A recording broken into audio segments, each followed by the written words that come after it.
Mga kabayan, ako po'y gagawa ng salon kebab. Ngayon po, ako po ay mag-iiba ng mga tawag dito. Ano ba po?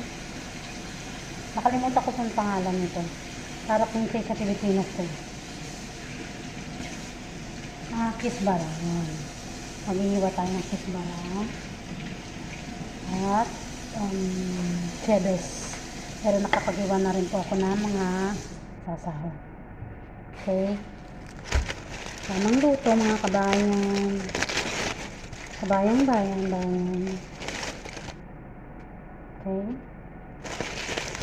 Okay, magluluto ng salon kebab para sa aking mga alaga. Trabaho ko, hindi lang nani, hindi lang tagalinis, taga-alaga,